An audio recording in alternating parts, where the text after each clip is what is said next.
Oh, oh, oh, oh, oh, oh, oh, oh, oh, the right stuff. All right. Well done. I love how you still did that like so pretty. Did I? Oh, it was so cute. Okay. Well, it's an O. That's my favorite vowel to sing. It is. Hello, everyone, and welcome to Generation In Between. My name is Danny. And my name is Katie. And she's going away all of a sudden. Welcome to Generation In Between, a Xennial Podcast where we remember, revisit, and sometimes relearn all kinds of things about being 80s kids and 90s teens. And if you haven't figured out by our wonderful melodic intro, today begins our series on boy bands. Yay. And Katie, who are we talking about today? New Kids on the Block. New Kids on the Block is number one. We wouldn't be true Xennials if we didn't have at least one boy band group that was responsible for our first crush and or sexual awakening. Wow. Well, Am I wrong? No. Okay, so see. So the next few weeks, we're going to dig into a few of our favorites. There were a lot during this time of the 80s and the 90s. So, of course, we had to begin with one that I personally was obsessed with in my prepubescent era. And that is New Kids on the Block. So, Katie, were you a New Kids on the Block fan? I know you were 2 years younger than me, which can make a difference once we start talking. Right. No, I was a huge New Kids on the Block fan. Yes, I was. And even like, I remember making up choreography to Hangin' Tough. You probably learned I the think- choreography that they did. Probably. We all did. It was that We all video, know it, yeah. which we will talk about later. Yeah, and with my friend, and it was like my best friend in second grade. Okay. So I feel like around then was my big thing, and around then I also got one of those New Kids on the Block. They were like Ken dolls. Oh, I brought one. Oh my Oh, god! don't worry. We'll get there. Is I it- brought Don't memorabilia. tell me who. I Don't won't. tell me who. We'll get there. But I got Jordan, and I loved Jordan. Well, he was you'll my be happy favorite. when you see Oh, I can't what I wait. brought. Okay, Okay. So Jordan was your favorite. Jordan was my favorite. Girl, same. I was obsessed with him. And I think it was probably common because he was the lead vocalist. Makes sense. So, Well, all right. I was a huge New Kids on the Block fan. I was around like in fourth grade. So if you were in second grade, that's about right. Yeah. But I actually got two people who were also obsessed with New Kids on the Block back in the day to send me voice memos. Oh my gosh. Of memories of us and New Kids on the Block. And I'm going to play them for you. Katie has not heard these. No. The first one is from my childhood best friend who lived down the street. Her name is Alicia. Hey, girl, hey. Hey. And I'm going to play you really quick, less than a minute, her little clip about New Kids on the Block memories with yours truly. Here we go. Okay, let me see. Memories of New Kids on the Block with Danny. Of course, it's going to be with you. So I remember all of the pins on our denim jackets. I remember having the curtains, the blanket, the bed sheets, the pillowcases, all of it, the posters all over the walls.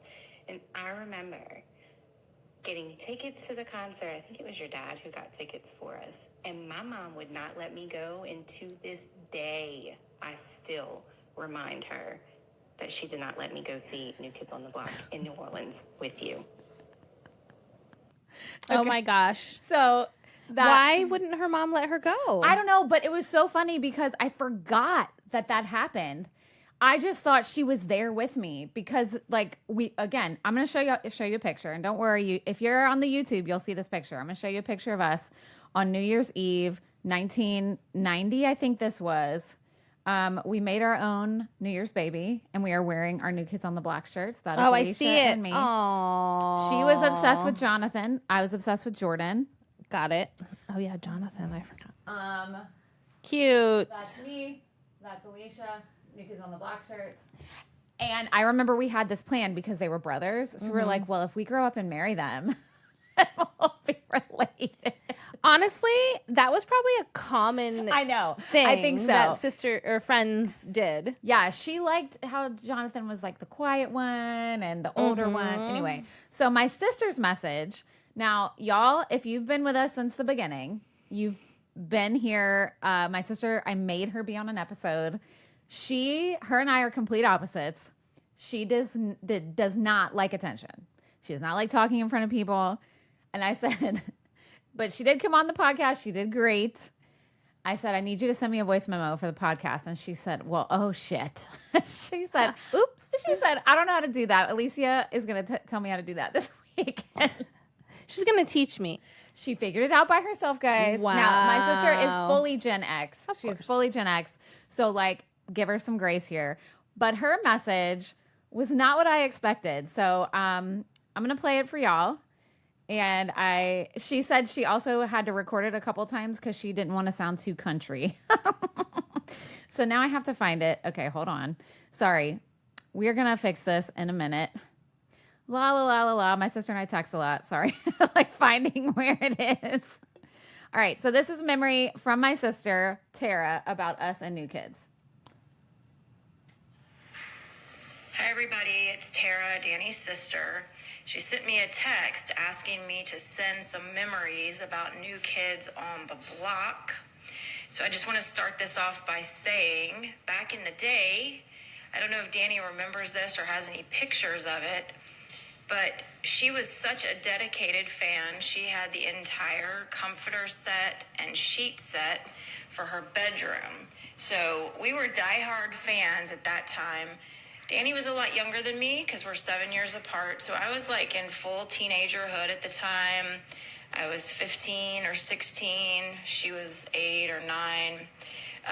But she had her favorite New Kids guy and I had mine. Mine was Joey. Mm-hmm. And hers was Jordan, of course. I think he was probably the most popular among the ladies. But let's rewind to August 23rd, 1990. It was the Magic Summer Tour. We saw New Kids on the Block at the Louisiana Superdome in New Orleans. We were so high up in the seating, they looked like ants. They were so tiny and small. But to us, it was everything. It was Danny's first concert, and I hadn't been to a whole lot at that point in time. I was 16 at the time. She was about to be 10. But we screamed like we were in the front row, and we believed with our whole hearts that we could possibly make some eye contact. It was dramatic. It was loud. It was magical. It's important to say those tickets didn't just appear in an inbox or somebody go online and buy them. Our dad, and I'm not sure which it was, either stood in line at Ticketmaster, which was inside our local Dillard store, or he called over and over on a landline 100 times to make it happen to get through. I'm not sure which was the case, but he did get us tickets. And that night wasn't just about a concert. It was about a dad who showed up and two sisters who had the opportunity to share something unforgettable. And then 6 months later, just as a side note, New Kids on the Block headlined the Super Bowl that year. They were the first major modern pop act to do it. The funny thing about that was it didn't even air live because of Gulf War breaking news coverage. So they had to replay it. It was preempted. But we felt connected to that moment, like somehow our Magic Summer experience had been part of something bigger. We were able to see them again as adults in 2011 during the New Kids on the Block Backstreet Boy tour. We saw them in Kansas City. It wasn't just nostalgia, it was a reminder. The music changed, we had grown up, our lives looked different, and we had been through a lot in the past 20 years, but standing next to each other at that concert felt like no time had passed at all. This story isn't really about a boy band, it's about sisters growing up side by side, about a dad who made a memory possible, and about how some seasons of life, no matter how loud or how long ago, stay with you. All because of the love of a boy band called New Kids on the Block. Magic Summer was a night, but sisterhood is forever. Okay, so we're crying. When she sent me that, I was like, bitch, you weren't supposed to make me cry. Like, I was just wanted the funny memories. But it's crazy because I wanted to share both of those things. Because I think part of the joy of reminiscing about boy bands is who you were obsessed with together. Right. Like your friend group, my sister. And like she said, we were 7 years apart. And what she didn't mention, probably because she would have cried, is our parents had just divorced at this point, and our dad died like a couple years later. And so and part of it was, I think he was trying to buy our affection. Fine. Sold. Done. You did it. My mom was pissed. Oh, I remember bet. that. Oh, I bet. My mom was pissed about it because the tickets. All right, I'm going to show you the ticket. Oh my God. My sister has it. I was going to say, how did she know that date? Okay, first of all, Off the top of her my head? sister does not like to take pictures. She's not a huge memorabilia person, but she said, look what I found in my scrapbook. And I was like, you have a scrapbook? Girl, she has a ticket. Wait till I tell you how much this ticket costs. Okay. Are you ready to die? I'm ready to die. Hold on. I got to pull up the ticket was $20. Oh my God. The service charge was $2.50. So over a 10% service charge. That's crazy. Wow. $20. Now, like she said, we were general admission. I think we were probably in the last 3 rows of the Superdome. If you've ever been in an arena, like a sports, Right. like those seats suck. So when we went again as grown adults, I bought my sister tickets for a birthday present as a surprise because she was coming to see me. And I got us like 4th row. Like we were up close. That's and I'll show you awesome. pictures later when we get to that because we're like, fuck that. We're sitting up close. We got the money. Like we're doing Well, it. and that's what was so smart about that tour and the tours that that a lot of these boy bands continue to do. The people who grew up feeling like that have the money now to spend. It, the expensive amount of tickets and to take themselves because they remembered it as a kid or they had crappy seats as a kid or whatever. And I mean, I think, and we'll get into this, but especially New Kids on the Block, they seem to still genuinely love performing together and their fandom. Like, I'm not saying they're just doing it for money, but like it is smart because people are going to come and spend money to see you. I will say this. They do it for the money, obviously, because who wouldn't? Of course. But they... And I'll talk about this when we get to the end of the research, which, by the way, thanks, Tara, for giving me some. I was like, oh, thanks. You did some research for me. Okay, let's go. But they really do make sure they do extra stuff for their fans, like all the time. I mean, all the time. They love their fans. They always stop and take pictures with them. Donny is always in the audience. They try to do things where they go up in the audience in different like even up the high up seats. So anyway, that's awesome. Okay, so that's our little intro. Emotional. Goodness. But I shared that because a lot of times people are like, ugh, boy bands. But I think it's the nostalgia of it, of what was happening at that time. Absolutely. And so let's get going. Let's do it. So we're going to start. I'm going to ask you a few trivia questions. Okay. No peeking. No Did y'all peeking. see how I busted her on that video? See? I am going to look straight ahead. I'm going to look at the camera. If y'all didn't know, I busted her on a video. She's like, I didn't look, and I slow-mode, and she sure did. I cannot see Well, 2 feet in front of me. You sure Although tried. I guess that's not that much further. But Anyway, you ready? I'm ready. We're going to do, to be fair, I didn't know the answer to all these, but Okay. Here we go. What year was the band formed? Oh, gosh. It's probably earlier than you think. Oh, okay. Because I was going to say like 87, so maybe 1985? Close, 84. Oh, wow. That is earlier than you think. How old was freaking Joey? 12. And we'll get there. Okay. Yeah. Who was the first member? Ooh. Also probably not who you think. Really? Mm-hmm. I guess maybe Donny? Yes. I think I've heard that before. Okay. Yes, it was Donny. Okay. Who was the oldest member? Might have been Donny, but now I think it was Danny. No, it was John.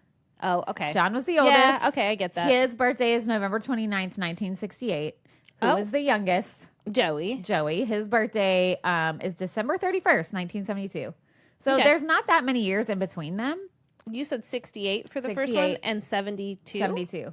Yeah. But you think about it, but at the time that the band formed, Joey was so young that he came of age right when they were getting popular. So it seemed like he was really young compared to everybody. Because think about it. We have middle schoolers right now. And especially with boys, they look crazy different within 2 years. Yeah. Like you can see 7th graders that look like they're 9 and 7th graders that look like they're 25. Yeah. It's totally insane. It's all over the place. So that's why I think everybody thinks Joey was so much younger, but he wasn't really. Okay. It was just a few years. Yeah. I would have thought he was much younger. Okay. Okay. How many albums do they have currently? Oh gosh. 5? 8. 8. Yeah. Now, is there a Christmas album in there? There is. Okay. And they've come out with albums recently. In recent years. I know. I was trying to account for that, but okay, this one you'll probably know. Somewhere. Where are they all from? Boston. Yeah. Okay. Yeah. Good. All right. Nice done. Nicely done. I know some of them are tricky. Yeah.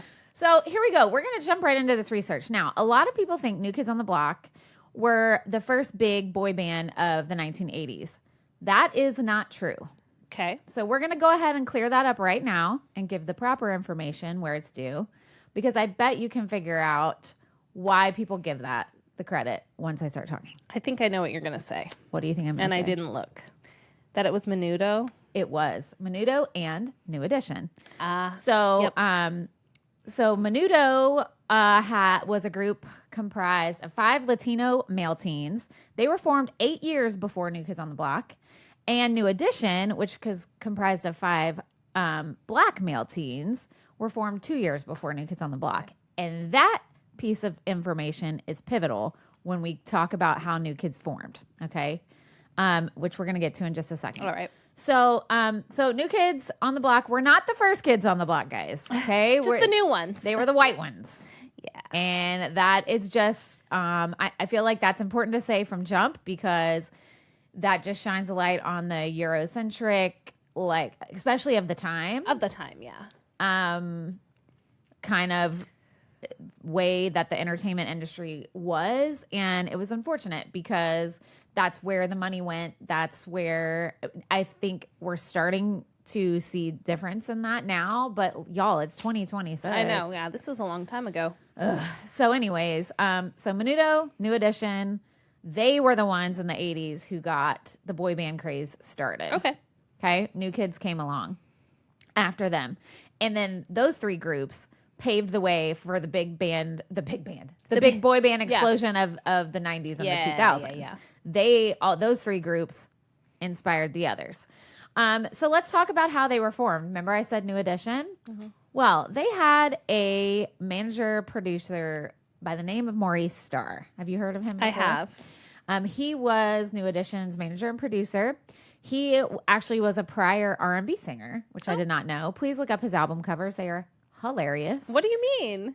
Just they're so cheesy and funny. Okay. Like they're very cheesy and like 70s. Okay. It's I'm very excited good. about this later. But he sounds good. Like I listened to some audio and I'm like, he's a good singer. It's just he never really took off. Mm-hmm. So he gave up entertaining himself instead to manage and produce groups. Okay. He's actually from DeLand, Florida. Oh, and I think he lives there now. I think. Shout out to DeLand. Yeah, shout out to DeLand. But in 1983, New Edition was pretty big. They had a successful U.S. tour.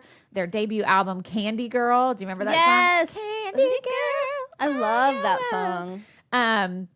So they were pretty successful, but the members of New Edition sued Maurice Starr for breach of contract and fraud. Yes. The group members, you're going to die when I say this, received checks in the mail of only $1.87 each. What? After their tour. Mm-hmm. Maurice Starr said the amount was because of quote unquote high tour expenses.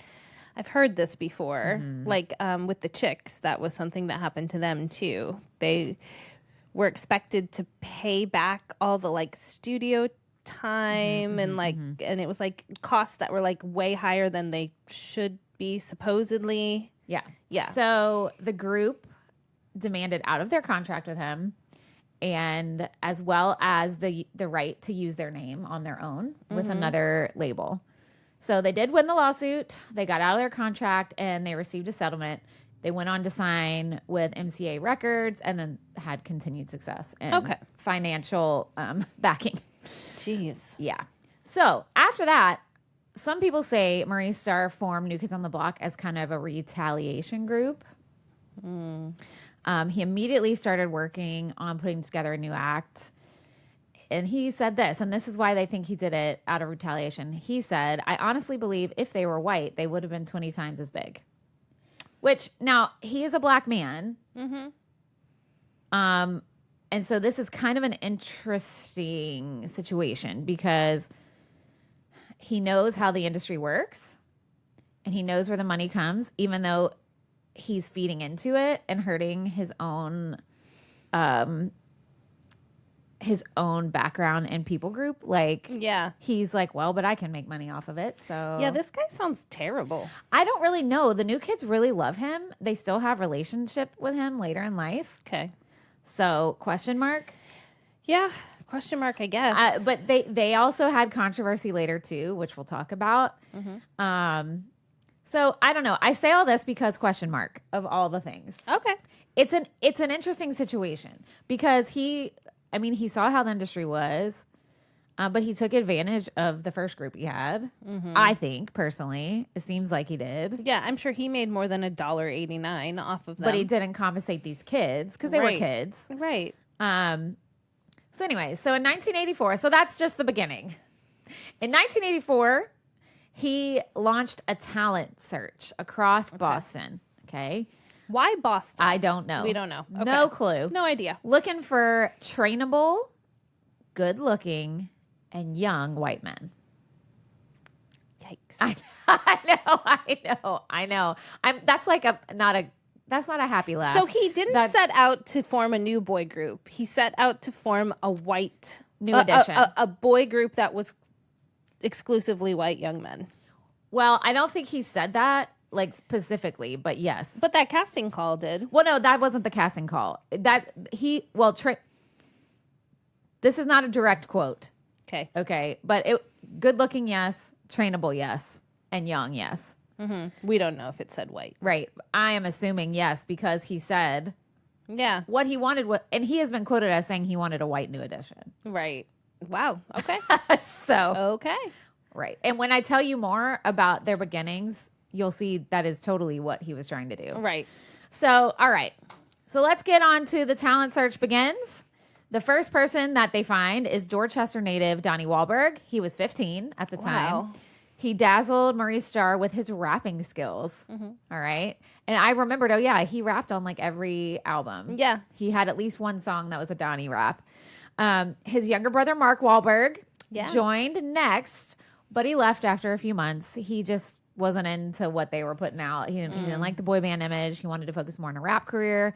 Plus, this was when he was kind of getting involved in like kind of some bad people groups. He was getting into some misdemeanor crimes and drugs, and he went to juvie around this time, and he was just having a hard time. Donnie's been quoted as saying he was more interested in stealing cars and singing with me.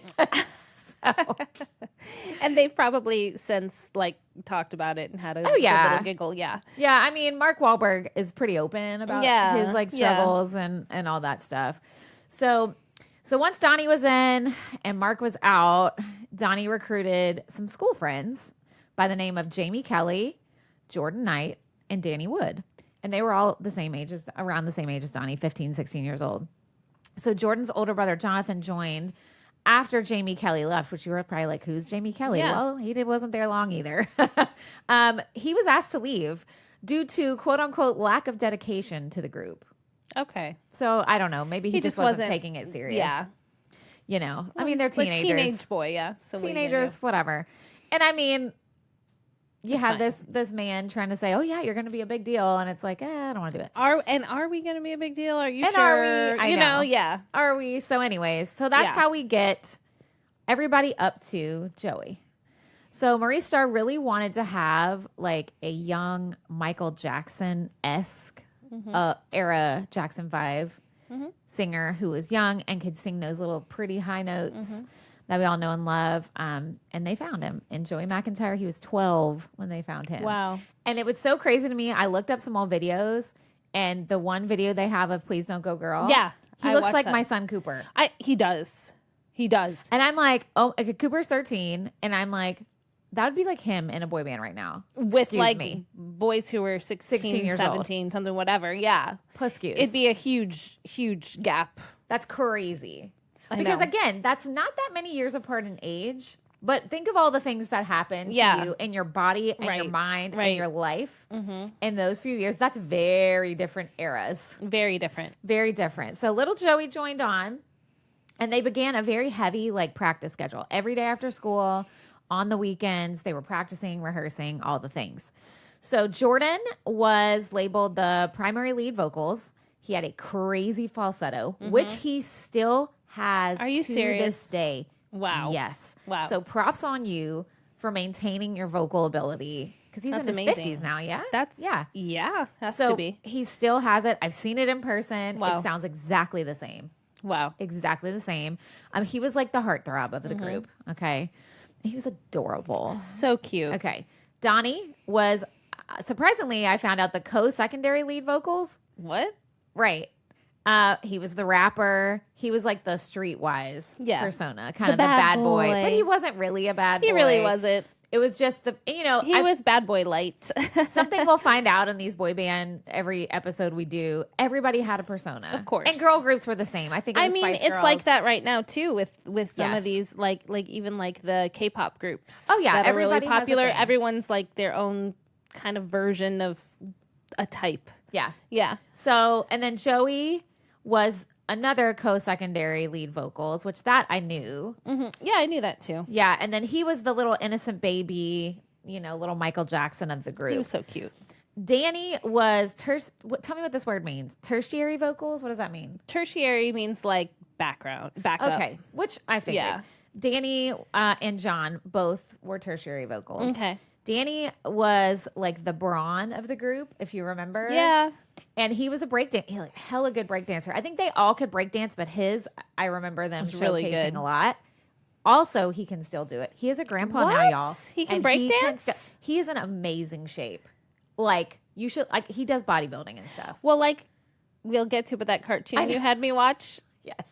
And he was a cartoon, and he was like, my perfect girl is into health and fitness. Yeah, that was they made that be his thing. I was like, and it came flooding back. I was like, oh yeah, that was kind of his thing. But also it sounds like it's his thing. But I mean, in real life, it's important to him. And he still does it. All right. And then we have Jonathan. He was the quiet, shy, older one, kind of just always in the background, which is cute. But then it's also kind of heartbreaking because later on, after New Kids disbanded, we realized he said he had horrible anxiety. Oh. He was closeted at the time. Oh, man. It was really difficult for him. And plus, I think he's just an introvert. And he would get really bad stage fright. Oh, God. So I think a lot of his shyness was real. Was just some struggles. So, God. Yeah. Talk about the worst possible job for a person with that personality. Yikes. But I think he really did enjoy performing. I think. Yeah. And I think, we have a lot of performer friends, and I can think of several I know who have horrible stage fright. But once they get going. Yeah. It's fine. Right. But they don't want, when we do meet and greets, they're like, peace, I'm not doing this. That's too much anxiety, Yeah, I get that. I think he was that way too. Okay. That's fair. So, here's a fun fact. All of the new kids, all 5 of them, were from ginormous blue-collar families in Boston area. Joey and Donny both had 8 siblings. Oh, my God. Danny had 5. Jeez. Jonathan and Jordan were part of a family with 6 biological children, and they typically had as many as 6 foster kids at any one time. That is interesting. Right? That they all come from of the time, were families in Boston just big? Well, I think a lot of them are Catholic. There's a big, I know there's a big Irish and Catholic. A lot of them are Irish Catholic. Yeah. So, I'm not trying to stereotype. Well, especially then, yeah, right? Because you figure their parents are having them in the late 60s, early 70s. Right. And then the other siblings probably even earlier than that. Right. So yeah, I could see that. So I just thought that was an interesting fun fact that you would appreciate because you have 5 kids. I can't believe it. I can't believe it. One had 8 siblings. 2 of them had 8 2 of them had 8 siblings. Stop. So there's additional brothers in addition to Donny and Mark Wahlberg. Oh. Well, and some of them, they founded that hamburger place. Wahlburgers. And I think remember they had that reality show for a while? Yeah. I do and know. one of I think the oldest. Mm-hmm. I'm trying to remember. I should have looked into. Well, we're going to do a part 2, guys, of this. Yeah. Because I have 10 pages of notes just on the group itself, like in their rise and fall. So next week we're recording part 2, which is more about the individuals more. Yeah, I'm going to go more into individual members next episode, and we're going to do that for each thing because I think we need it. It's gonna be a lot, especially when we get into the Lou Pearlman groups. Oh boy. Yeah. Anyways, okay, so moving on. So also, their original name was not New Kids on the Block. Oh. It was Nanook. Now, what does that sound familiar? It sounds like, is it the dog? The dog from Lost Boys. Yeah. That's not why. There's actually no meaning to that name. There was no purpose. That's just the name he decided. That's so weird. Nanook was their first name. But it changed because in late 1985, Maurice Starr nailed down a deal with Columbia Records. Their intention originally was to target and market them to Black audiences because of their R&B vibe. Okay. I know. The label said, well, if you want to do that, you got to change your name. Like, Nanook this ain't gonna work. Yeah. Nanook is not it.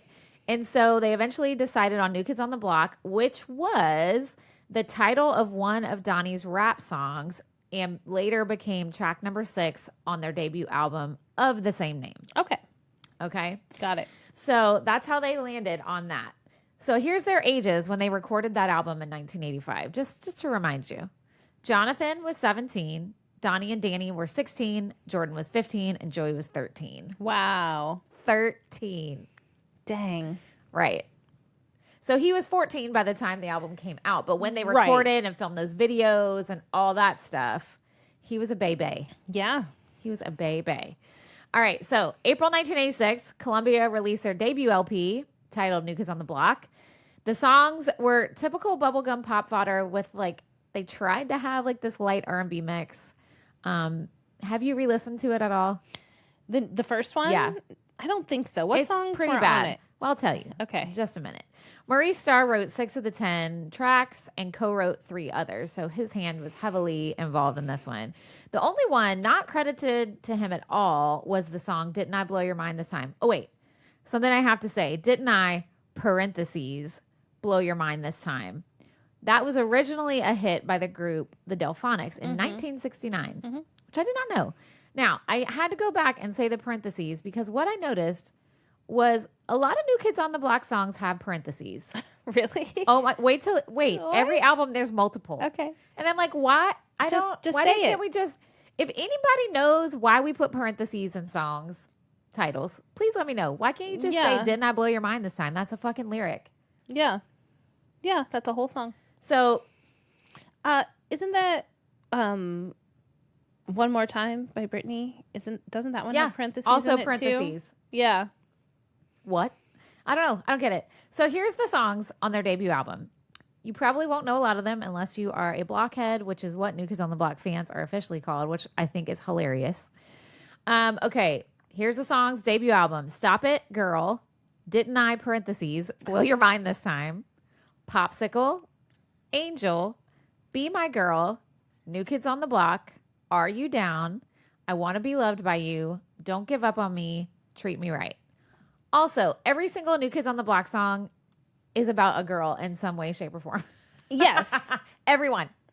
Almost. Until later albums. They had a few that weren't, but pretty much almost every single one. I feel like that's normal for pop music. Oh, yeah, for sure. Because Cooper, I remember one time, was so aggravated. We were listening to radio when he was younger, and he's like, every song's about a breakup or a romance. And I'm like, yeah. Yeah, that checks. Yeah. It's like country music. It's about divorce. Yeah, exactly.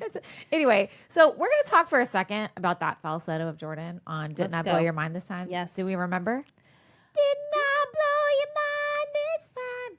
Didn't I? Oh. Like that. Like that. I remember. Okay. It was so good. But also those lyrics. Last night, that is the last part of that phrase. And I'm like listening to it and I was like, oh. Aren't you 15, sir? Didn't I blow your mind last night? Excuse me? Yeah. But let me tell you, that falsetto, I don't know what it was about that falsetto. I remember as a kid just being astounded. Yeah.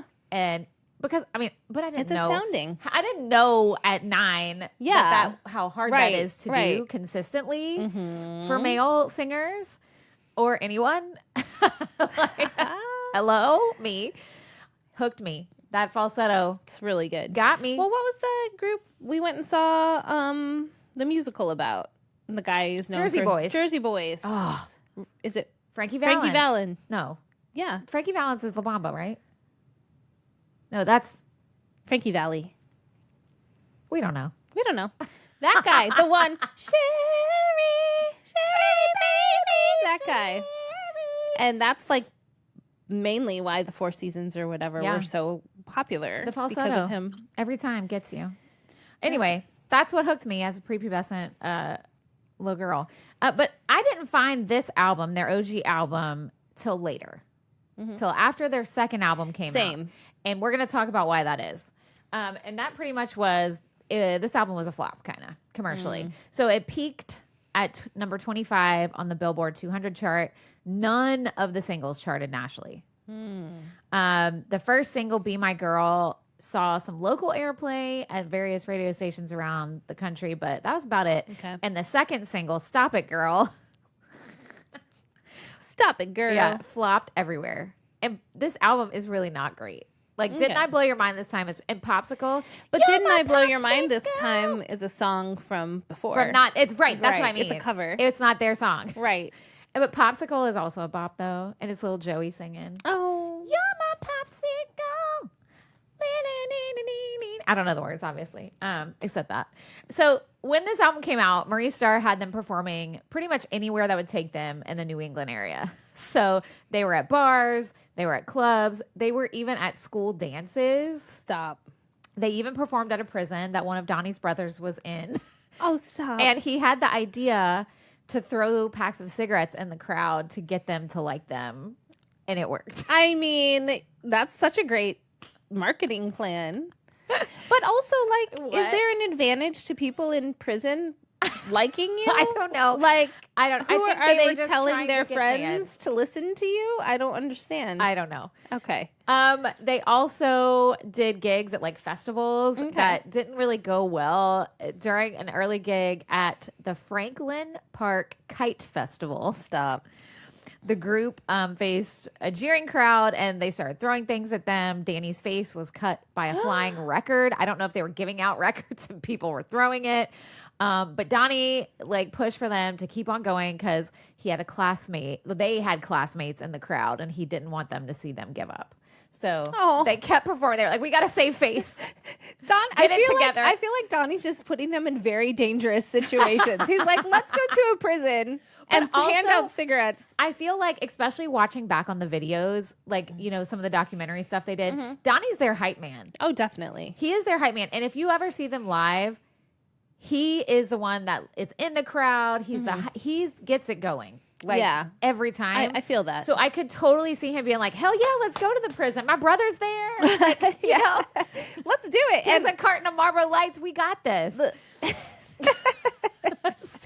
Honestly, that's probably exactly how it went down. I know. Yeah. And so anyway, all right. So the first album was considered a flop, but Maurice Starr somehow convinced the label to have them record a second one. Wow. All right. He did. That's when things took a turn. Because the album that was number 2 was Hangin' Tough. Okay. But the journey there was not an easy one. Columbia Records basically said, listen, this is a make it or break it situation. If this one's a flop, you're gone. Like, this is your only chance. So this has to be good. Now, I don't know how, I couldn't find how Maurice Starr convinced them. But I think they also had a lot of expenses cut from their recording because they did most of their recording sessions in a makeshift studio in Maurice Starr's under construction home. He was building a house. Oh, wow. And so they made a little makeshift studio. The temporary studio had no separate vocal room. You know, when you're recording in a studio, nothing. It was all one room. They had plastic on the windows to try and drown out outside sounds. Like, it was kind of a mess. Jordan was quoted as saying, if you solo the tracks on Hangin' Tough, you can hear babies crying in the background. You can hear sirens. Like, that's awesome, though. I know.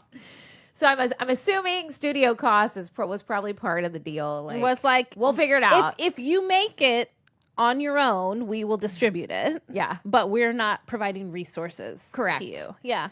So that sounds like my publisher. They said I can do an audiobook if I do it all myself. But look, it worked for them. Hey, they were like, you want to record it? We'll distribute it. You have the equipment. Yeah, that's true. But audiobooks are a grind. They are. I've heard it's they're hard. It's gonna be hard to do. You're gonna have to like schedule that for yourself. I am. It's gonna take a bit, but that's okay. But you can. I can. I mean, there's no reason why not. Okay, so in late 1988, the second album, Hangin' Tough, was released, and the sound was a little slicker than the bubblegum pop of their first one. The group had a little bit more input on this one than the last one, but not as much as they wanted. So they wanted a little more say. They got a tiny bit more, but not as much as they wanted that they got in later albums. The first single from this album was Please Don't Go Girl. Please don't go girl. Love it. And it went widely unnoticed for a while until a pop radio station here in the home state of Florida for Mr. I'm wondering if it was DeLand. I was saying, was it in DeLand? It may have been. I don't know. It began playing it a lot, and it became the #1 listener requested song. Do we remember calling radio stations and being like, can you please play Hangin' Tough? Can you please play Please Don't Go Girl? And depending on the station, the DJ would answer sometimes. Oh, yeah. And it was so fun. If a song was playing and they could. And they'd put you on air sometimes. Yeah. I was on so many radio calls. Me too. That was like my favorite thing to do. And did you ever sit with the radio next to it and like the cassette and you would record yourself? Uh-huh. Oh, my gosh. Oh, yeah. Times have changed. So Columbia Records, once that happened, they were like, okay, let's reshoot the video for the single. And let's send it to radio stations all around the country to show the group's visual appeal. Oh, yeah. Because they're good-looking young men, right? They are. So they're like, here, look at these kids. So they reshot the video for Please Don't Go Girl, which was in the Hangin' Tough. I watched it, yeah. It's a pretty good video. Except... And I know he was older than he looks, but Joey is like looking at these women that look like they're like 30. And he's 13. And it was really throwing me off. 14. And 13, maybe 14. they were younger too. It's just the aesthetic made them look older. But I was like, this is weird. I know. Why is this little boy singing this to these grown women? Like, it kind of threw me. There was a lot of things that were kind of weird. Yeah, agreed. So eventually that worked. And that song climbed to number 10 on the Billboard Hot 100 singles chart, and that was their first hit. Please Don't Go Girl. Okay. So here's all the songs from the album Hangin' Tough. Feel free to sing along if you want. I will. There's a lot of parentheses. You got it, parentheses, the right stuff, which y'all heard. We've in already the done beginning. that one. Okay. Yeah. Cover Girl, remember that one? Oh, she's my cover girl. Yes. Oh. With some featured singing by Donny on that one. Okay, there you go. No, he's not tertiary. No, he was secondary. co-secondary, yeah, but mostly he did rapping. But okay. I remember when, I don't know that one. Hold On, Please Don't Go Girl, which I already sang. I love that one. I Need You, What You Gonna Do, parentheses, About It. This was their like kind of rappy song. Okay. What you gonna do about it? That's all I remember. I don't know the rest of the words. I'll be loving you for parentheses forever. I know. What? And this was another Jordan. I'll be loving you forever. And then you had somebody else come in a lower voice, and they'd say, oh crap, what was this saying? As long as you want me to be, or something like that. Yeah. And it was always funny. Okay, Hangin' Tough, which was, do you remember the vocals for that one? Oh, Hangin' Tough. Yeah. And That's then another O. I know. They liked O's. And then My Favorite Girl. You remember this one? My favorite girl. Yes. Oh, she's my favorite girl. I know. Listen, I re-listened to all their albums in prep for this. Or I'd like, yeah. And they came right back. Yeah. Obviously not all the lyrics, but the chorus, everything. So that's all the songs on Hangin' Tough. This is when our generation fell in love with them. Right. And then we rediscovered their first album. So hold on. Fun fact. We just sang Hangin' Tough. Oh, that was actually written with the Boston Celtics in mind. That's basketball, yeah? Yeah. That's Is basketball. it Celtics or Celtics? I don't know. Celtics. Look at me. I don't know. But if you talk about Celtic women, it's Celtic. Right. But it is the Boston Celtics. Okay. Just making sure because I don't know sports. And I don't know how to pronounce words. So Donny said, we literally set out to do a song that could be a theme song for the Celtics. Oh. He said that was the idea, blatantly trying to sound like Queen's We Will Rock You. Yeah. Okay. I mean, hear it. I don't think it sounds like Queen, but I could see that being like a basketball song. Yeah. You can kind of see the basketball players like coming out for the starting lineup to that. Or no, I don't know if they ever did. Yeah. I hope so. Oh, here come the Boston Celtics. Yeah. I don't know. I think it works. But anyway, that's a little fun fact. Here's another one. In the 1989 video for I'll Be Loving You Forever, which I just beautifully did in my falsetto. Yes, it was really good. That was really good. Jordan has on a Batman t-shirt. Did you see that? I did see that. So it wasn't his, as widely thought it was. He actually wore it simply because the stylist brought it, and he said, I just gravitated toward that shirt. I like the colors. It was cool and young, so I wore it. But soon after the video came out, fans began sending him Batman t-shirts of various kinds. Oh, my God. And so then he started wearing them because he was like, oh, cute, fun. But then this like fueled this whole myth that he was a huge Batman fan. And he said in an interview, honestly, when the Batman movie came out, I actually fell asleep in the theater because I didn't like it. I mean, I get it. It's like with my birthday, like having a Star Wars birthday, and everyone thinks I love Star Wars and wants to get me Star Wars things for my birthday. But you didn't ever wear a Star Wars shirt at any point but in time. I'm going to. You this will year. one day. But right, that is funny. Isn't that funny? I mean, I guess seeing a Batman shirt once is okay, but then if you see him in like 2 or 3, then you maybe would start to think that. And one of the whatever documentary things we watched, I pulled up, he had on several different Batman shirts. I saw that, yeah. So it just kind of fueled this idea. And you know, y'all, this wasn't the time of social media where celebrities are like, hey, I don't really like Batman or whatever. Here's what I do like. Send me that instead. And it was still a time where you could mail things to celebrities and they would actually get them. I know. So, I mean, anyway, I just thought that was a funny story and also such a sign of the times. Yeah. Of fandom. I love it. Another fun fact, the Right Stuff video was secretly filmed. There's a piece of it that's like in a cemetery. Mm-hmm. That was secret. Some of it was secretly filmed at the St. Louis Cemetery No. 1 in New Orleans. And the reason it was secret is because the Catholic Archdiocese had forbidden filming there after the movie Easy Rider, which was a motorcycle movie, was filmed there in 1969, and there was tons of property damage. And that's considered a sacred space. Well, yeah. Yeah. Yikes. So they kind of like secretly filmed it. And this is like, if you go on a Reddit thread about this video, there's all this stuff about it. Why did they need that cemetery? It's cool. I don't know. Oh, okay. If you've never been in the cemeteries in New Orleans, they're really cool and beautiful. They are. I don't know, but it's just funny that if it's one that forbids that, why go there? But there must have been some connection or just something cool they wanted. And I can't believe Easy Rider damaged. That makes me mad. I don't think it was on purpose. But still, come on. I know. Ugh. I know. But you'd be asking me the hard questions. I know. I was like, why did they go there? Find out. Why did they just go to the one next door? There's cemeteries all over the place. I got 10 pages of notes, okay? There's only so much I can find out. We got to keep going. Keep going.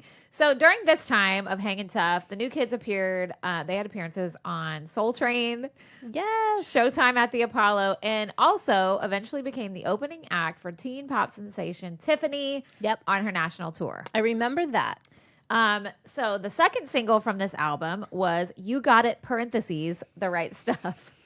Yes. Which we sang already. This song got a big old boost when MTV took notice of the group and began playing this video in heavy rotation, and they were featured on Club MTV. Yes. Now, this was the time of videos. Music videos were huge.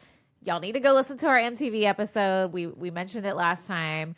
So, they got notice on MTV. If you got notice on MTV, you're skyrocketing for a while. Yeah. So by early 1989, the album hit the top 5 on the Billboard chart, and their next single, I'll Be Loving You, parentheses, Forever, reached number 1. Wait, I already said that, didn't I? I don't know. The parentheses are throwing me off. I know, me too. I don't think you did. Okay, well, that reached number 1 on the Billboard Hot 100 singles, even if I said that. They were scheduled to go, so they're like exploding. They were scheduled to go on a second tour with Tiffany as her opening act, but their sudden boost in popularity made her open for them, and they were billed as the headliners. Ooh. That must have hurt Tiffany. Yeah. I mean, yes and no. On one hand, you're still like out there doing your thing and hopefully making money. Right, but you were to supposed be like, to be the headliner. you're kind of like demoted. Yeah. Yikes. Like, they're like, oh, actually, this isn't your tour anymore. This is theirs, and you're just opening for them. Oh. Now. Eek. Yeah. Eek out. I don't like that. But that's, I mean, it's the way That's of the how it industry. works. It Yeah. is. So more top 5 singles were released that summer and fall. Hangin' Tough, CoverGirl, and also the song Didn't I, parentheses, Blow Your Mind this time from their overlooked first album. They brought it, which is when we all... I bet that's when, yeah. That's when we all found the first album. Okay. Okay. So this caused sales on both albums to skyrocket at this time. Okay? So the first and the second. Yeah. Okay. So by the end of 89, Hangin' Tough had climbed to number 1 on the Billboard 200 albums chart and had gone platinum 8 times. Jeez. They were the first teen act to get 5 top 10 hits from one album. That's crazy, right? That's wild. I know. So I had to remind myself what it meant when a record went platinum. Yeah. That means it sold 1 million copies. Okay, so over 8 million. Yeah. Wow. Right. And like, And I think that's just in our country. Right? I don't know. I think that might be worldwide, but I don't know off the top of That my I head. should have looked up. That's right. We've got plenty more boy bands coming up, so we will look into them and find out. Let's get my bag of goodies. I have some goodies. I have so okay. many things for this episode. Okay, so in the fall of 89, they also released a Christmas album called Merry Merry Christmas. Mm-hmm. Okay. This was the year, everyone. I got my Star Stage, and that Christmas tape was in my stocking. Yes. Which I have a picture of me singing New Kids on the Block, confirmed, with my sister making fun of me in the background. We've seen this picture before. Oh, yeah. But now I know because on the back, it says June 1990 is when we finally got the pictures developed. So 89. So 89, Christmas, New Kids on the Block, and Danny on my Star Stage. Hold on, I gotta Here move she all my comes. stuff. Here I come. It's so cute. And my grandma's in the background being like, shut this kid up. I remember that. Okay, That's yeah. what I remember most is your Oh, grandma. wait, no, she's not in this one. No, she's not. It's the other picture. Anyways, so that's that. No, grandma's not there. That's the other picture. I know which one you're talking I know. about. It was the same morning. Yeah, same PJs. Okay. So let me get myself resituated. This album, the Christmas album, went to number 10 on the charts, and they had another top 10 hit. This one's for the children. Do you remember that song? Yes, this one's for the children. The children of the world. That was on their Christmas album. Yes. Okay. That was on their Christmas album. It went double platinum, that song, in the U.S. And the proceeds from that single went to a charity, United Cerebral Palsy. New Kids actually have done a lot with that charity. I don't know if they have a personal tie to that. You knew I was just about to ask that. Did you see my face? I know. I was like, I don't fucking know. I can't research everything. I know. But they actually have had several like charity things with that particular charity. So this is an interesting fact. With the success of the song, Didn't I, parentheses, Blow Your Mind this time, Blow Your Mind, CoverGirl, and This One's for the Children. The group pulled off a rare feat of having 3 singles on the Billboard Hot 100 at the same time, but each from a different album. Wow. I can't, because that can't happen very often. No, I mean, it's hard to do. Because usually at the most you'd have an album a year. Right. But people were listening to the older album for the first time. Well, because plus they you put throw a in single. a seasonal one. Well, they put a single out from that first album Right. while Hangin' Tough, which was smart. That was smart. Then they hurried up and did a Christmas album, which Right.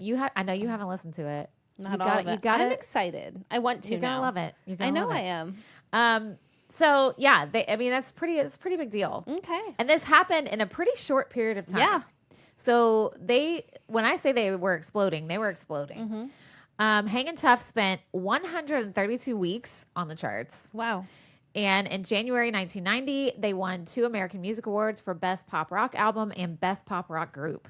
Okay. So, like, they were living the life. They were. As young teens. Well, I guess not all of them were young teens.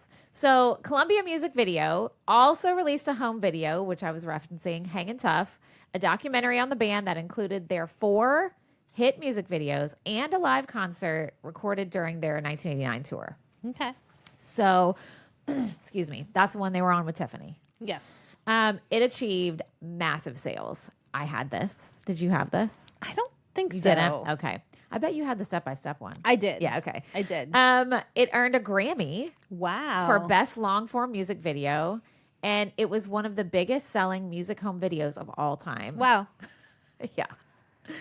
I remember that time, though, like, because I don't think I had that one. I remember watching that at a friend's, and then that kind of became commonplace. Oh, yeah. I mean, I have one that's like a combo of Britney Spears and NSYNC. Oh, my like God, on that's its way fun. out. Like, I literally have the VHS at my house. So fun. Do you have a VCR? Yes. Okay. It's not always hooked up. Like, it takes a whole thing to hook it up. But we've kept it because we do have, like, some VHS that we would play for the kids when they were little, and then home movies. I found a VCR tape of my dance recital, my last dance recital I did in high school. Oh, I love it. The one where I tried to walk off stage in my tap number. Have I ever told this story? No. So I went to a very small, it was like a performing arts studio, but she focused mostly on dance, but we also did like singing and stuff too, sort of. Also, I sang Memory on that. Oh. I know. And I it was would love really to good. hear that. I mean, I can't do it now, but that was pre all my vocal problems. But yeah, so I had like 3 dance classes a week. I hated tap because tap is very hard. And I mean, all dance is hard, but that one for me was the hardest. And so I would skip my tap class like all the time. And we get to like close to the recital, and she was like, Danny, you have to be in the tap number. There's only like 5 of us, okay? Like 5 or 6 of us. And I was like, well, I don't know it. She was like, too bad. You're going to be in the number. And I was like, okay. So, and you can clearly see me go the wrong way in a turn, and then I was like, well, fuck it. And I tried to walk off the stage, and she was standing right there. She had like one of those dance cane things, and she was standing there with it, and she just shook her head no at me. And I had to go back. And I figured it out. But literally, they put me in the back, which usually I wasn't because I was short. And I was just trying to follow. Like, you can almost see my eyes staring at the girl's feet in front of you. Like, and that is where Danny learned how to fake tap, which I had to undo completely the past 2 years. Yeah. Yeah. Because fake tap's a real thing. Fake tap don't get you nowhere, because if your technique sucks, you can't advance. So correct. Anyway, guys, I have that. I would love to come to your house and watch myself look like an idiot. That would be really fun. You would probably cry when you hear me sing Memory, because it's very different than how I sing now. Oh, I bet and it's Kind beautiful. of, well, it's kind of depressing. So I also sang Give My Regards to Broadway. Oh, I love that one. In a little top hat. Stop. And a cane. Did you have your tap shoes on for that one? No, I think I just had character shoes on. Okay. Wait, no lies. I did. Yeah. But I just did like little shuffle, like yeah, ball that's change. cute though. Anyway, okay. Neither here nor there. So I owned this VHS, and I was shook when I watched it, because I was like, Cooper, come here. You look like Joey McIntyre. He and does. He was like, oh my God, I kind of sound like him right now. I was like, yeah, well. That too. Never. You ain't being in no boy band. I was so saying, get out of him here. in a boy band. Get the fuck out of here. Don't. And I also forgot Jordan is a pianist. Yeah. Like, really good. Really good. I forgot. So anyway, fun fact, during this time, the then governor of Massachusetts, a man by the name of Michael Dukakis, who ran for president, everyone, didn't he? Yeah. Oh, yeah. He declared April 24th, 1989 to be New Kids on the Block Day. Wow. And they still celebrate. And that's Amelia's birthday. It is? Well, not 89, but April 24th. Yeah, there you go. So now we're moving on to Step by Step. Okay. Sorry. I'm I'm excited. Go sing it. Go for it. Ready? Step by step. Ooh, baby. Gonna get to you, girl. Step by. All right. Step 1. We can have lots of fun. Step 2. There's so much we can do. Step 3. This is it, Jordan. It's just you and me. Step 4. I can give you more. Step 5. Don't you know that the time has arrived? Ooh. Yeah. That's a violin. Is it? Obviously. Oh my God. That was the best. That was good. That was really good. You're welcome, everyone. You're welcome. So, summer of 1990, their third album, Step by Step, came out. And even though over half the songs were co-written and produced by the members themselves, they still didn't have as much input in the process as they wanted. Maurice Starr did most of the creative work, and Donny said he considers it a better album than Hanging Tough, but he said it needed a little more grit. They wanted it to be a little more, they wanted to incorporate some of the rappers they really liked. They wanted to kind of make it a little more edgy. They didn't, but didn't happen. No, but they did do that in later albums. When they left Maurice Starr and they were older, they did have more of that. So they eventually got to do that. So Step by Step soared to number 1 on the Billboard 200. The first single was Step by Step, as you so beautifully heard us do. And it was their biggest selling single ever. Okay. They did not ever top, because they were at the top of their game. And that song was fire. It was good. They each had a little moment. Let's see. Can we remember who sang each number? Okay. All right. Step 1, we can have lots of fun. Was that Danny? Danny? Yeah, that's Step Danny. 2, there's so much we can do. Was that John? Joey? Or is it John? Oh, I think it is John. I think it's John. Step 3 was Jordan. Yes. It's just you and me. Step 4 was Joey. I can give. Step 5. Must have been Donny. Yeah, I think that's right. Hype man. He's the hype man. Don't you know that? Anyway. Yeah. And the video, they were on the stairs. Remember? They'd go up and down the stairs. Yeah. Okay. They were very literal with this song. Yes. I love that, though. Me too. 3 songs on this album cracked the Hot 100 Top 10. Step by Step was number 1. Tonight. Remember that one? La, la, la, la, la, la, tonight. Yep. La, la, la, la, la, la, tonight. See the girls with the curls and the hair. Yeah. The buckets and the pins and the wild fanfare. Not buckets, buttons. I was like, buckets? Where are they at? It's buttons. Buttons. All right. Number 7. It was number 7. And then Let's Try It Again was number 8. That was like their slow ballad. Yes. This album was eventually certified triple platinum and sold close to 20 million copies worldwide. So I think the platinum is just in the US, and then because I gotcha. Yeah. That makes sense. Yeah. So, songs from Step by Step. Oh, sorry. Target's It's just texting me Target. and telling me to come shopping. Step by Step. Tonight. Baby, I Believe in You. You remember that one? Baby, I Believe in You. All right. Call It What You Want. I don't remember that one. That was their rap. That was their rap. Yeah. Let's Try It Again. That was their ballad. Happy Birthday. I don't remember that Oh my one. God. Please look it up. It's so good. Games. Remember that one? That one they went, oh, we, oh. Oh, yeah. Oh. I do remember that one. Games, games, games, games, games, games. That was the lyrics, guys. OEO and games. I was Whole listening song. to it, and Cooper goes, that's from Wizard of Oz. And I was like, oh. It is It is. Yeah. Anyway, funny. Time is on our side. Where do I go from here? Stay with me, baby. Funny feeling. Never gonna fall in love again. I don't remember the last 3. Me either. Where do I go from here? Oh, yeah. Do I tell you I still love you? I know. Listen, I don't remember that one. had my heart. But All that right. sounded really... Was that Jordan singing that I think one? it was Joey. Oh, okay. And where do I go? All right, sorry, I'll stop. So, Step by Step. Coca-Cola sponsored a 100-date tour called the Magic Summer There Tour. it is. And that's where Danny had her first concert. You already heard about it from my sister. I showed y'all the ticket. Well, I didn't show you. I showed Katie, but $20. I cannot believe it. That was the only time they were ever in the Superdome. They only performed there. Wow. So one time. They also had their overseas debut with this tour. Okay. The tour grossed $74 million. Jeez. I know. Making them the top grossing touring act in the country at the time. and one of the highest grossing concert tours of the entire decade. Wow. Now, I will say you're saying the word gross, and just because of everything that's been going on with like James Van Der Beek and all of that, I'm not saying the New Kids haven't made a ton of money, because they probably have, but gross is like before all those expenses come out. True. So we're saying that, but that's not what they made. Right. Just that'll be true for all the boy bands we talk about. Thank you, disclaimer, Katie. Just saying. That sounds like a shit ton of money, but they didn't see most of that. Yeah, that's not into their pocket. No. Right, correct. So, where was I at? Oh, it said overall attendance, 3.2 million people saw them on that tour. Dang. That's so many. I know. Holy smokes. Now, I mean, they were packing arena. I mean, it's like Taylor Swift. Think about it, you know? Right. She's probably seen at least that many people. Yeah. So, at the same time of this tour, this is when a line of merch came out.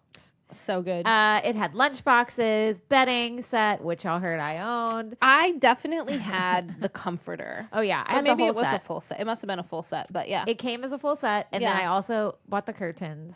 Okay, actually, maybe Alicia had the curtains. Are you saying curtains? I know. It's like I say frito. I don't know, guys. She had the curtains. No. Listen, I am from the South. Okay, we do not talk right. It's just the way it be. The dolls, which I have. Oh, and you have Jordan. I would like everyone to see. It looks just like him, though. Oh, the rat tail. Can you stop? Can I hold him? But there's something on his butt. I don't know what that's about. Oh, but it's old, guys. It's from 80s. It was just a fuzz. From 1990. So this is not. I will say this is not the one I owned. My sister bought this for me from eBay in 2011 when we went to the concert. And he rode on the dashboard the whole way as we drove to the concert. This isn't the one I had either. It's not? I had one that was a little different than this. He had different outfit, huh? Yeah, he was in like red and black. Okay. Yeah. Okay. I just remember that. So I also have some more of their merch, everyone. Okay. I have trading cards, which we had on this show before. We opened them together. We have trading cards. And I got a Jordan that I took home with me. We also, what else do I have in here? I have a 1990 calendar pack. What? My sister bought all this for me way back in the day, guys. Yeah, hold on. Oh, it's so fun. So it was like a calendar, and then you open it that has a record in it. Hold on. This is so funny. Now, I don't know. It's hanging tough. Okay. Record in it. I don't know if it has. I think it's just the single. Yeah, it's just a single. And then you open it up. Oh, Jesus. Let's not break history. Can we please? You're going to have to do it because I can't get out of my seat now. I have too much shit on my lap. Let's do it. So the calendar is literally just a poster. The dates are at the bottom. Who can even read those? It does say 1990. I love that. But I would like for you to hold it up so you can see their individual picture and you see their personas. Katie, no, ma'am. The camera. Oh, yes. I meant the group picture. That's right. You're right. And now the group shot. Yeah. Hello. Now hold it up just a little. Keep going. There we go. Okay, we got it. We got it. Oh, it has Didn't I Blow Your Mind on it, too. Oh, it does. 2 songs. Okay. So you could get their little single record with a little calendar pack. Let's go. What else do I have in here? That's fun. Trading cards. The trading cards were really fun when we opened those. My other thing is from the BSB. Oh, I was trying to find pictures of my bedding. I couldn't find it. Oh. But I did find one picture. Now, this was me. I went to a family reunion that same summer. It was like the next month in August that same year. And I wore my T-shirt from the tour. And I'm walking with my great Aunt Ruth down my grandma's driveway. And you can see the back of my shirt. That's the only picture I have. But I was like, I'll bring it. So, here we go. I can't do this. Yeah, I can see it. Is that blurry? Oh, is that your great aunt or your grandma? That's my great Aunt Ruth. Aw. Yeah, there we go. I'm trying. Yeah, it's relatively focused. Okay. It's good. Anyway, oh, that's so cute. That's all I have of me in my like actual merch, except for that picture I showed y'all of me and Alicia. I definitely had some part of the bedding, if not all of it. The Jordan doll, and I had at least one T-shirt. I never went to a concert, but I think at some point they must have sold them at like Kmart or somewhere, or JCPenney maybe. Yeah. I don't know. Because I definitely got one for Christmas one year. We are going to change this because Katie and I are going to start a GoFundUs to send us to Vegas to see them in their residency. We are. We also might have some events that you can buy tickets to come to, which are going to be fun anyway. Send Danny, and we're going to be totally upfront with y'all and say this money is going to Las Vegas, but also come hang out with us and give us $20. We're going to do a live episode recording, and you might get to be on the podcast if you're there. Yes, that's going to be so fun. So stay tuned for that. Yeah. All right. Anyway, that's later this summer. That's our own magic summer. Look at that. Look at us. All right. So they also had the buttons. Which I have some, but they're on a backpack, and I forgot to bring the backpack. So sorry. This brought in, the merch alone, brought in an estimated $400 million by 1994. Oh, I'm sure. Y'all know we love merch, okay? We do. At this time, ABC launched an animated series by Deke Entertainment.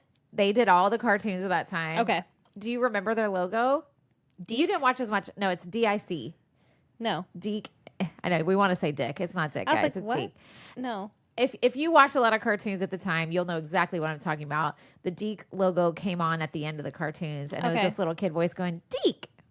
Anyway, maybe it was just so we didn't pronounce it Dick. So I know. It's like, here's how you actually say it. Like this. So, of course, I watched this cartoon. The cartoon featured the band members, just like they did when they had a Jackson 5 cartoon in the 70s.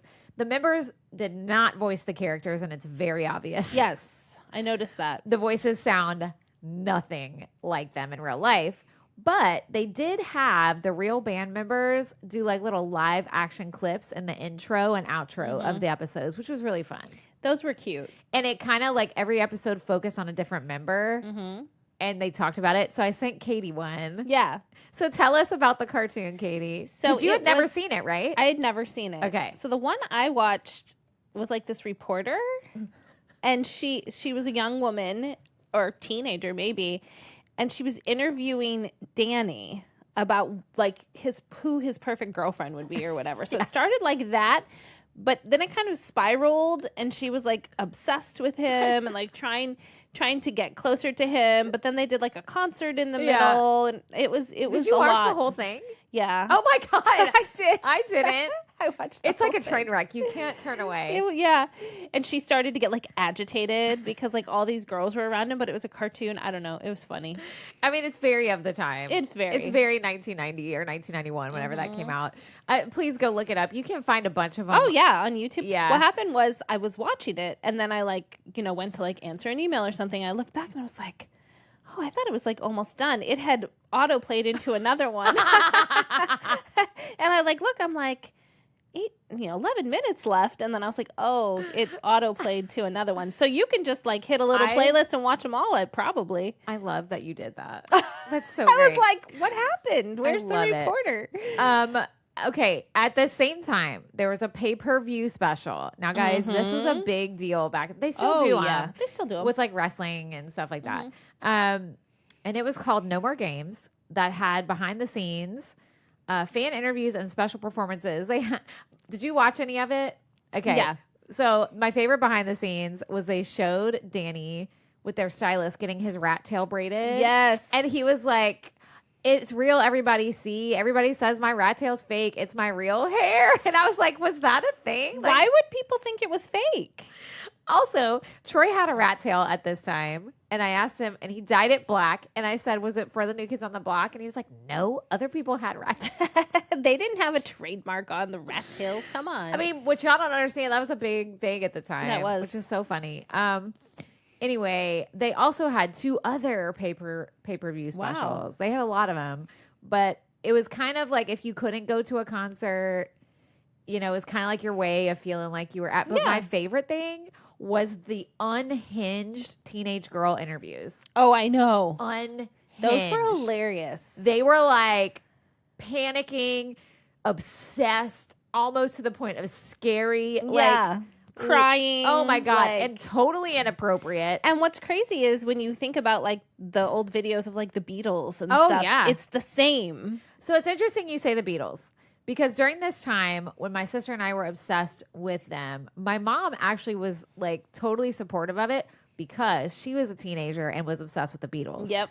So she got it. She understood. And it reminded her a lot of like her time. And she loved the Beatles. Like she never stopped loving them. So, so also this one was really fun to watch. I watched bits of each person.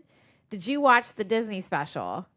No. That I sent you. Okay. So New Kids on the Block at Disney MGM Studios. Oh my God. All right. I am going to watch it because that sounds so fun. Because Disney MGM Studio, well, it's Hollywood Studios now. Right. But when it first came out. And that's around the time it opened, a few years after it opened. It was called New Kids on the Block at Disney MGM Studios Wildest Dreams. So what this special did, it was a 1991 concert special filmed at MGM Studios, and it features New Kids on the Block as they explore their quote unquote dreams. So so John dreams about being a movie star, which I don't think was his real life dream. I can't imagine. So they each have a little segment that shows them doing their thing. Joey dreams about doing song and dance like Fred Astaire, and oh my God, he's such a good dancer. Really? He's been on Broadway, so like that's not a surprise. His was really fun to watch. They dance down the street and like That's he's cool. in the old Hollywood glam. Jordan dreams about playing one-on-one basketball with NBA legend Kareem Abdul-Jabbar. Okay. Also entertaining to watch. Also good. Danny dreams about being strong and healthy, like he's doing a weightlifting competition on the beach. What beach? I don't know. I have no idea. Y'all have to watch it. There's no beaches in Orlando. I don't. Unless you're at I Disney. don't know. I maybe it was at a resort. Probably. So, and then Donnie dreams about being a stuntman, and he's doing like the Indiana Jones stuff. Okay. It's hilarious. Some of that really checks. Yeah, you got to just check it out. So anyway, they have all this happening at once. They also launched their official fan club. Like I told y'all, they're called Blockheads to this day. They had a membership over 200,000 people, and it was one of the largest in the U.S. Now, this was back in the time where you could like mail in and get like an official card. I'm sure I did this. I'm sure I did. They had an official NKOTB hotline. Oh, that's fun. And the number was 1-900-909-5KIDS. I sent you the commercial for it. Okay. You can go back. Y'all look it up. It's hilarious. And it received approximately 100,000 calls per week. And what you would do was call this 900 number, and it costs money. That's what I was going to say. For those that don't know, 800 was always toll free, but 900 is a call you're making that you're going to have to pay for some reason. Yes. And it used to just be like adult lines. Correct. Phone sex operators. Correct. And then they had psychics. And then they started getting in like pop groups and stuff would have like fan lines. And it would have pre-recorded messages that they would do different ones every week. And the commercial said you could be one of the lucky winners to talk to them live when you called. Now, how often that happened, I don't know if it ever did. Yeah, because it's not like they're sitting there answering the hotline. Right. But of course, you're hoping that's your dream. Oh my gosh. So you can imagine, I'm sure, how many teenagers racked up their parents' phone bill. Some hoping by chance they'd be a lucky winner. And look, that is not something you did without permission, let me tell you. Ooh, you would get in trouble so fast over either long distance calls or any kind of call you got to pay for, and that phone bill comes in, and like my parents would look at it every single time. And if you called somebody, like I think of it even when like my friends first went to college that were older than me. Oh yeah. It was a whole thing. Like if I called them at their dorm or whatever, like, are you paying for that long distance call? Because we're not paying for that long distance call. Like, I know. Yeah. Isn't that funny? Because now we all have cell phones. I don't look over my thing. Well, because everything's included. Everything is included. I don't even look at mine. You used to have to pay to call anywhere outside of your city limits. Mm-hmm. Yeah. So, and it cost more depending on how far away it was. How far? Yeah. So and 1-900 numbers were by the minute. Mm-hmm. By the minute, y'all. They were expensive. Like $6 a minute. Yeah. That's crazy. That's nuts. So anyway, in January 91, like my sister said, they performed in the Super Bowl halftime show. They were the first pop act to do it. And this show changed the way they did halftime at Super Bowl forever. It never went back. It used to just be big marching bands. And really? And they still had, if you look up the halftime show, they still incorporated a marching band, like a big, like marching bands in this ginormous halftime show. Wow. It did not air live. in most places because there was breaking news report about the Gulf War, but they did air it after the Super Bowl. Okay. And so that's when everybody saw it. They sang, it was sponsored by Disney, by the way. Okay. They sang Step by Step, This One's for the Children, and It's a Small World, because it was Disney sponsored. Obviously. There were these humongo, like ginormous Disney characters on the field. Like, I don't know if they were balloons, but they looked like giant statues. Okay. And there were 2,000 kids on the field. Yes. Whoa. This was also the year that Whitney Houston sang the national anthem. Jeez. Yeah. Lots of groundbreaking moments that year. That's amazing. I have no idea who played. I did not care. You're like, also football might have happened, I but don't care. I'm not here for that. Who really knows? So definitely look up that show. I remember watching it after the game, being so excited. So ridiculous. Okay. So because of all this, New Kids on the Block were the highest paid entertainers in 1991, according to Forbes, outranking Madonna and Michael Jackson. All right. So just to put that in perspective. Damn. They performed at the American Music Awards that year. They performed games, which y'all heard me do. Jennifer Lopez was a backup dancer. Oh my God. Crazy. Fun fact, also during this time, Donny and Danny co-wrote and co-produced the album Music for the People, which was the debut album for Marky Mark and the Funky Bunch. Nice. So they were working on that. Now, we got into some controversy here. Okay. Do you remember their controversy? Okay. I think. Before I start. Something about a hotel and a fire? Absolutely not. Wow. Really? Am I really wrong? I mean, I did not come across anything about fires or I'm gonna look that up after and see who I'm thinking of. Okay, so nope. Well, if I'm wrong, I'm really wrong. I'm trying to think of a segue to turn that. I don't know how to do that, so let's just figure out something else to talk about. So we're gonna not talk about hotel room fires, but in '92 they released a standalone single, not associated with an album, called "If You Go Away."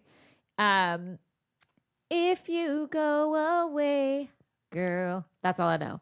Mm-hmm. It reached number 16 in the U.S., number 8 in the U.K., and around this time, a guy named Gregory McPherson, who produced the Step by Step album, accused Maurice Starr of singing vocals off stage while the group lip synced to him and pre-recorded vocals during their live performances. So, just for this song or for everything? For everything. Live performances. Okay. Are you okay? I'm looking up the fire while you're talking. Oh my God. I have to know if I'm wrong. I mean, can you look it up later? I'm about to tell you what's happening. Tell me. Tell me. She could not wait. I was like, I could do it later. She's like, okay. So yes, what McPherson was accusing them of lip singing during live performances, and Maurice Starr was like, so he was saying they had pre-recorded vocals. And Maurice Starr was also singing with the pre-recorded vocals. But he was saying the pre-recorded vocals was them, just with Maurice. No, he was saying it was someone else. Actually, good. Fuck, why are you asking me because there's a difference between lip syncing to yourself, right, or lip syncing to totally different artists. Now this I do not know. It just said pre-recorded vocals, so maybe. Okay. So this was kind of a big accusation because this was right around the time of the Milli Vanilli stuff. Yeah. And so the group immediately responded, and they actually interrupted their Australian leg of their tour to fly back and go on the Arsenio Hall show. Okay. To talk about it. Yeah, I did watch that. And do an interview and sing. Yeah. All right. Live. Which was entertaining, and we'll talk about that in a second. So they performed like a medley of their previous hits and their new single. And the group plus Maurice Starr, which I didn't see I didn't watch all of it. I didn't see it where they interviewed him, but Arsenio Hall interviewed them, and they admitted to singing with a backing track. Sure. During live performances, which is pretty common, guys. They do it on Broadway. That's normal. Yeah, they call them sweeteners. That's what they call them. It's pretty normal. And they also admitted that Maurice Starr did sing harmony on some background vocals when recording. Now, that's an interesting piece because I don't know if they ever credited him with that. Right. And it's like, did they have other backup singers? Probably not. I don't know. I mean, I don't think it really, I guess it's like, does it really take away from what they've actually created? Not really. Right. Well, and what I thought was interesting was Donny was so funny in that interview. He just he has a lot of personality. He's such a good, he's very charismatic. Now that I'll agree with you. Thank you. And he said, listen, we never said we were like all some big vocalists. Like we never said that. Like we're a pop group. Right. Like Jordan, well, I don't think he said that, but Arsenio later said, like, you've got a mean falsetto. Like, like I would say Jordan and Joey probably are the best vocalists. The rest of them can sing, but that's not their main pull. That's not what's getting people to listen to them. Well, let's be real. That's not pop music. It's not usually. And that's not the pull of it. Yeah. And also for live things, they're dancing their butts off and running around. So like, hello. I think that the point is, I'm glad they address it because you should never lie about it. Sure.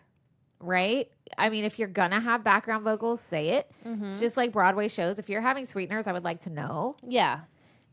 I do feel like it kind of takes away sometimes. But whatever, that's my business. I would rather it not sound so polished and be all live. Yeah. Than the sweeteners, or in the case of like pop music. But I know, at least in pop music, it's very common. I know. But anyway, so that's that. So, anyway, February of 92, they actually filed a defamation lawsuit against McPherson against his allegations. And then in April, he dropped it and released a statement recanting his previous allegations. So they must have gave him some money, I think. Probably. But anyway. Somebody paid him something. All right. So we're getting to the end. We're getting to mid 90s now. And in late 93, the group split from Maurice Starr because they wanted a more mature sound. They wanted more creative control. They're all older now. Yeah. And they shortened their name to just be NKOTB. I love. Because they wanted to sound older, guys. So in 94, they released their fourth album, Face the Music. Now, did you look up the video I sent you, Dirty Dog? Yes. Okay, we're gonna talk about it. So it actually had positive, like critical reception, but did not live up to the commercial expectation that they had previously because it was so different. Right. Also, their audiences were getting older. This is when grunge was coming in. Sure. And it was just, things were shifting a little for pop music. The final single from the album to chart was Dirty Dog. It had a rap cameo. They finally got some rap cameos. Some rappers. By the artist Nice and Smooth. Okay. And it peaked at number 66 on the top 100, which isn't terrible, but it's not great. Not great if you're NKOTB. The video I wanted Katie to see, it was a big departure. It had scantily clad gyrating women. They were giving lap dances. They were smoking cigars. There was some, gyrating all over the place. I don't know. It was very, it was enjoyable, but it was different. It was enjoyable to watch. The gyrating was enjoyable, but it was there, just so you know. Well, you know what I mean? Yeah. Like, they were, I do. You could definitely tell they were like, we're doing the most to change our image. Right. Say, we are grown now. We're allowed to be like smacking this girl's ass. I mean, Sabrina Carpenter's a great example of that now. Like, Disney kid to like, look, I'm going to mimic sex acts in some of my live performances now because I'm a grown-ass woman. Yeah. And I could do that. Yeah. So they went on tour to support that album. They played smaller venues, clubs and stuff. But then not too long after that, Jonathan left the band. He was having more and more panic attacks and anxiety. And so right after he left, they were like, let's just disband. So they broke up. And anxiety wasn't the only reason Jonathan left. I mean, he has said that hiding his sexuality became really tiring.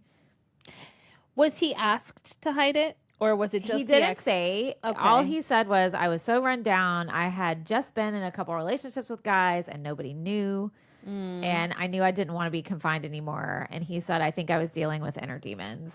Sure. So I'm sure they probably wouldn't have encouraged him if he wanted to come out. I don't know who knew.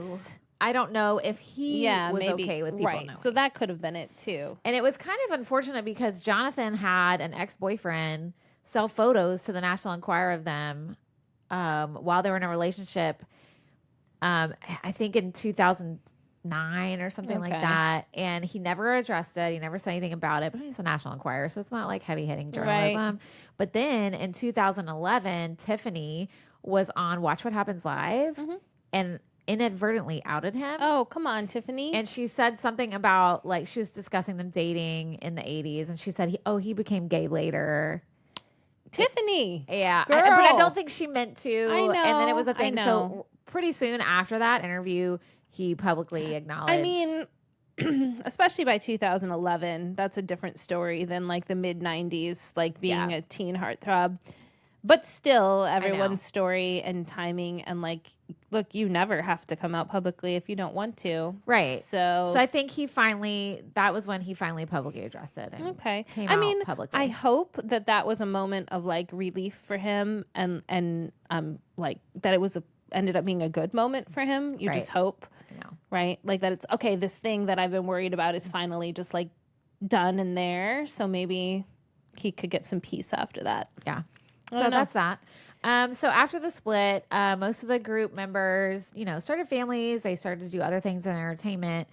Jonathan Knight and Danny Wood kind of just maintained low profiles away from entertainment. The other three continued their careers individually. Again, we're going to talk more about them as individuals on part 2. Awesome. Donnie followed his younger brother Mark into acting. Joey McIntyre, Jordan Knight recorded solo albums in 99. I made Cooper listen to the Jordan song that I loved. Do you remember? Yep. Baby, you know I can give it to you. That was like a dance video too. Oh yeah, they were at the carnival. So Is like Grease vibes. Yep. In 99, MTV tried to reunite the group and get them to perform at the VMAs. Ooh. And all of them were on board except Jonathan. Yeah. So it didn't happen. 2004, they had a show on VH1 called Bands Reunited, where the host would go and talk to individual members of bands and try and get them back together. They also tried to convince them, and this time Jonathan agreed, but Joey, Donnie, and Danny said no. Okay. So they were like, all right, well, this probably maybe not ever happened. Danny and Donnie even declined an on-camera interview. So I don't know what was going on during that time, but Joey said the only way they'd perform with the band was if the only way he would perform with them is if they made the decision to reunite permanently. Okay. Which they did in August of 2008. Meaning like literally getting the band back together. Not just like a one-time like event. One show. Like if we're going to do it, I want to do it like... Do it right. Right. So they got back together in 2008. They released the single Summertime, which is a bop. So look it up. That's a good one. They re-lengthened their name again. Good. To New Kids on the Block. And that August, they came out with another single, which was called Single. It's also good. It talks about... I think it's talking about a single on the dance floor. Anyway, it's good. Okay. That had Neo on there. Okay. It's a good little bop. And that was their first studio album in 14 years. Okay. So it actually debuted at number 1 on the Billboard Top Pop Albums chart. Their reunion tour, New Kids on the Block Live, began in September 2008. Natasha Bedingfield and Lady Gaga were supporting acts. Oh my God. Hello. Yes. They did 48 total concerts in Canada, the US, 9 in the UK, 1 in Ireland, 1 in France, 1 in Amsterdam, Netherlands, 2 in Germany. So they came back big with time. A bang. Yeah. This is also when they did their first NKOTB sponsored theme cruise. Oh. Yeah, for their fans. It departed from Miami, traveled to the Bahamas, and these kept on going annually because they were a hit. And I almost went on one, but they are literally on the cruise. They are on the cruise with you. They perform, they mingle, they do all this stuff. I would imagine you have to have like an extra security check or background check or something to be even like allowed to purchase the tickets to do this thing. Literally. Yeah. So they kept happening annually until the past couple years because they started focusing on their Vegas residency at the MGM Grand. Oh my God. No, girl, this started in June of 2025. This is not new.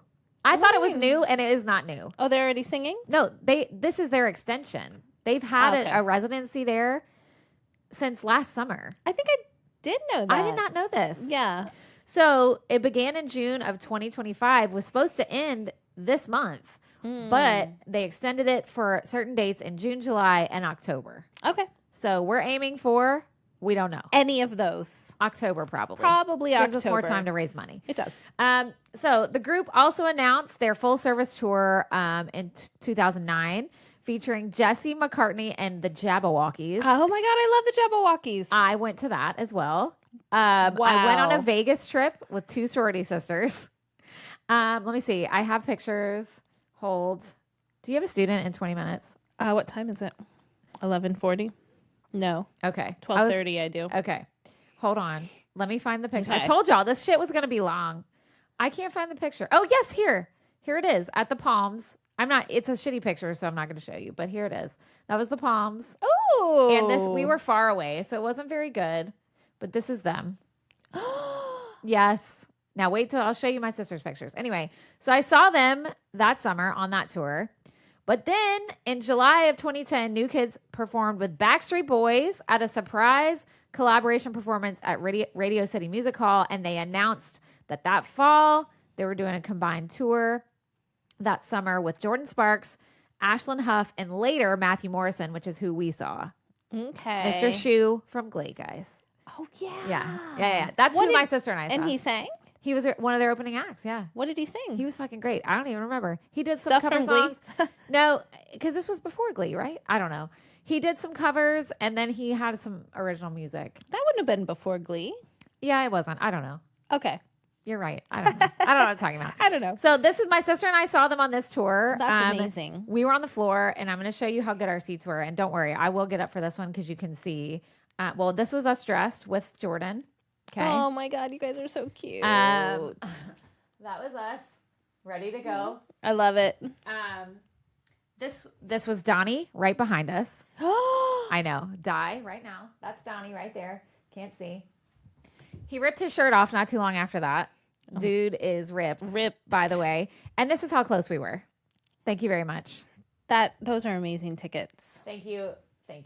So good. It was worth every penny. Every penny. Also, there they are right behind us. Wow. I know. We were our inner children, if you can see, they were right behind us. Oh my God. Yeah. We're rejoiceful. Yes. Like it was that is so exciting. The best. So, okay, I'm almost to the end. I only have 3 more things. So that tour started in May 2011 and ended in June 2012. 2013, they recorded the album 10. I don't remember this at all. Me either. It reached number 6 on the Billboard Top 200. And then that summer, they toured as the opening act for 98 Degrees and Boyz II Men. Ugh, would have loved that. They got a star on the Hollywood Walk of Fame in 2013. 2014, the group went on a European tour. The reason I'm telling you all this is to see that these fuckers are busy. They are like out there. They do Still not stop. doing it. Yeah. 2014, they went on a European tour and then had a limited Vegas engagement. Okay. 2015, they participated in the main event tour alongside Nelly and TLC. Nice. 2016, they went on tour with Paula Abdul and Boyz II Men called The Total Package. Oh, I love that. And this shows you they know their audience. Right. They know who wants to see them. The people who are going to go see Paula Abdul and Boyz II Men will want to see the New Kids. Correct. Yeah. And that was her first tour in 20 years. I was going to say. And I think the last. So. Yeah. Probably. But in 2017 in May, they released a holiday EP. An EP is an extended release. It's more than a single, but not a full album. Okay, so an LP is a full album. Mm-hmm. I don't know what that means. What does LP mean? I should have looked that fucking shit up. I didn't. No idea. Anyway, it was released. It was like they had a deal with Target. Mm-hmm. And so it was called Thankful, parentheses, Unwrapped. Get out of here. The parentheses left for a while. They back. I feel like they're just like, you know what? That's our thing. It is their thing. Let's do it. And it had a Target edition only track with DMX called We Were Here. So this is like a holiday album-ish. Okay. Quote, yeah, Unwrapped, because it came around Christmas time, and the DMX song is good. Okay. So anyway, look that up. 2018, they went on the mixtape tour with Tiffany, Salt and Peppa, Debbie Gibson, and Naughty by Nature. Yes. So I guess John wasn't too upset with Tiffany. Yeah. So. I mean, honestly, probably not. Now, did you look up this video I sent you? In 2019, they had a new music video called Boys in the Band, parentheses, boy band anthem. Yes. You did? Yeah. And it had all the cameos? Yes. Oh, God, it was so entertaining. It had cameos from, listen to all these people, Lance Bass, Debbie Gibson, Naughty by Nature, Ricky Bell, Michael Bivins, and Ronnie DeVoe of New Edition, who eventually became Belle Biv DeVoe when Bobby Brown left. That's right. It also had shout outs and Easter eggs to several other boy bands through the years. The Osmonds, Jackson 5, New Edition, Boyz II Men, Belle Biv DeVoe, Backstreet Boys, B2K, 98 Degrees, LFO, Menudo, JLS, O-Town, BTS, NSYNC, One Direction. I'm not done. Take That, and Westlife. Okay. I think they found every boy band that was ever around. Honestly, yes. Yeah. And it's still around because BTS. Right. Yeah. So anyway, it's so funny. Please look it up. Okay. They were so funny in it. They also that year performed at the Dick Clark's New Year's Rockin' Eve. I remember that too. I remember that one. Because I was so excited to see them. And during the pandemic in 2020, I actually watched it. It made me cry because it made me remember how horrible we all felt during 2020. They released a single that they recorded with a bunch of different people in their own homes. And the video is of them singing and dancing. It was called House Party. And it peaked at number 5 on the Billboard's digital songs chart. The song featured Naughty by Nature, Boyz II Men, Big Frida, and Jordan Sparks. And then it had a bunch of celebrities in there too that were like dancing. And it was just, and then like at the end, Donny, hype man, holds up a sign that says, I miss everyone. I miss blockheads, like stay home. Oh God, it made me cry. It's an upbeat, happy song. Right. And then it shows them like dancing with their kids, like in their kitchen, because we were all at home and they were trying to like bring some joy to this dark time. So look that up. I couldn't leave any of this out. No, I think it's great. It's like I love it. And then in 2022, they uploaded a music video, Bring Back the Time. Again, nostalgia. It had Salt and Peppa, Rick Ashley. Oh my God. Girl. In Vogue. It was directed by John Asher, and the whole thing parodies 1980s music videos. That's fun. Very good time. And then this is the thing I didn't know, and it's really good. I was listening to it, and Cooper was like, "Who's this?" I was like, "This is the New Kids." He was like, "What?" He's like, "This is actually not bad." 2024, they came out with the album Still Kids. Okay. It was their first full album in 11 years. Okay. All right. They also went on tour that summer, another Magic Summer Tour, they called it. Aww. And it had DJ Jazzy Jeff and Paula Abdul. So I guess she did go on tour again. They should have done Magic Summer Tour, parentheses. I know, parentheses. 2.0. And right now, currently, their cruise is on hold. They're doing their extended Vegas residency, and they continue to do like tons of fan-focused events. They've just always been very loving and appreciative of their fans. They will always take selfies. I saw this meet and greet they did recently where Danny, I saw it on his Insta, like he was just in a room hanging out with them, and they were like, "How's it feel being a grandpa?" And like, it's so I know, so sweet. it's just, I really love that they're still doing it.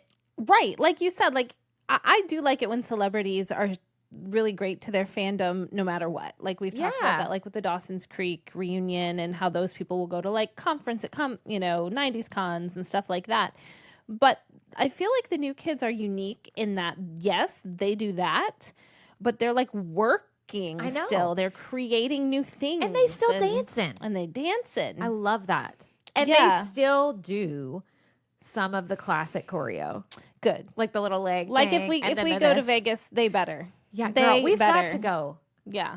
Put your life on. Figure it out. We need a reel of us doing the hanging tough choreo. Do we though? Yeah. Okay. Maybe not today. Not today. I gotta practice. We gotta learn it. We gotta learn it first. I don't know. I gotta dust it off. I know I knew it back in the day. Yeah. But look, that was 11 pages of notes. That's awesome. I couldn't stop because once I kept finding, I was like, I didn't realize how busy they've been in recent years. Yeah. I missed it. It's crazy all that they're doing and all that they did do. And I think something, especially when you're a kid, I feel like when you say a year or 2 years, you're kind of like, whoa, that's a really long time. But you recapping like how quickly they kind of exploded is mind-boggling to me. And you think about it, they exploded quickly and then went away quickly. Right. Like their popularity was only around for a brief time. Right. It seemed like a long time. It did. But it really wasn't. Mm-mm. It wasn't. I mean, they were hot in everywhere, and then they were not. Right. And now they're still out there. And now they're back. They're back. They were back, and then they were back again, and they're back again. And they just keep on. They kind of, and I would say, like, they're reinventing themselves, but also not. So I think that's cool, too. Yes. Because they're not just singing stuff from 1990 at their residency, but maybe they're probably singing some of their new stuff. They're showing these other sides to themselves, who they are now. Yeah. And I think that's cool. Well, their new album, it's 2 years old, but still, it's good. And also, you can tell the thing that's fun for me is to listen to it now, and they're older guys now, but their voices are so much richer than they were when they were at the peak of their popularity. Yep. And that is really cool to see because that doesn't always happen. Sometimes it goes the other way. Sure. Most of the time. It goes the other way. But I think they actually vocally got better. And we'll talk more about like all their individual things, what they've been doing, you know, on their own during those in-between times. Sure. When we do part 2. I mean, and we'll talk about this then, but like Donny Wahlberg, he was on Blue Bloods literally forever, and he has his own spinoff now. Right. I forget what it's called. And I gotta say, these guys be taking care of themselves. That too. They still look really good. None of them have done plastic surgery. That's amazing. And okay, I do have to throw shade to somebody on the Instagrams who threw shade to Jordan. I don't know if you saw this reel because it got pretty viral, but do you remember? I can't remember which song it was, which slow love ballad he sang, but the thing was in the video was like wind blowing on him and he had his shirt open. I do remember. And he did this whole little like shimmy kinda, body rub thing. Well, he still does it in the concert.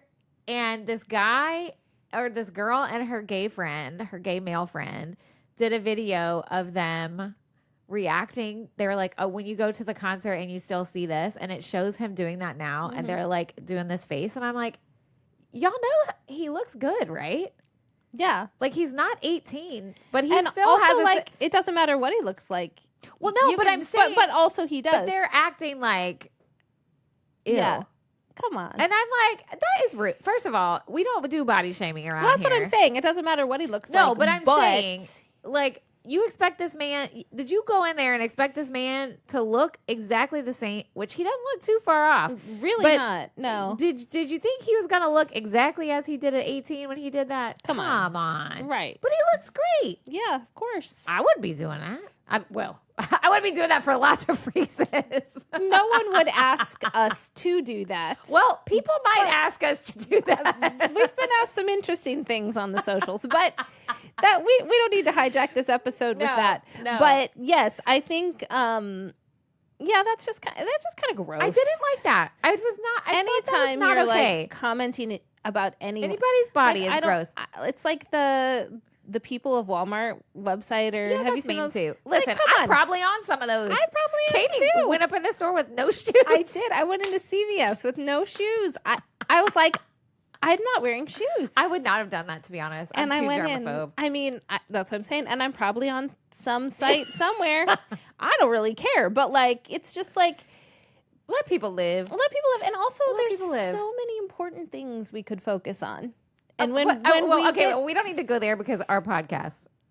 But I mean, but we're not on, like, I don't know, just the over focus on appearance and aging and all of that. Like, I get really annoyed. Like, yes, there's a lot of stuff on socials, you know, that are bothersome. But the thing that bothers me the most and makes me want to quit social media forever are all the predatory ads I get. Oh, I know. For aging, for cellulite, for losing weight. Losing weight. GLP-1s, like all that stuff. And it's like, look, if I want to do those things, I will research them and I will do them.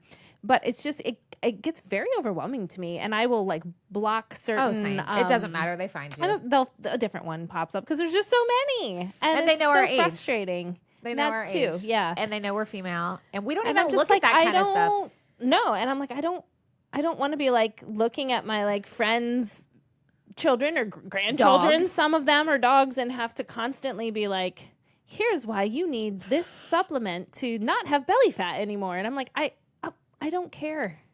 I really don't care. Leave me alone. I am not your target. I mean, I am your target audience, but also I'm not. It's bad. But also, like, I just felt it was very ageist.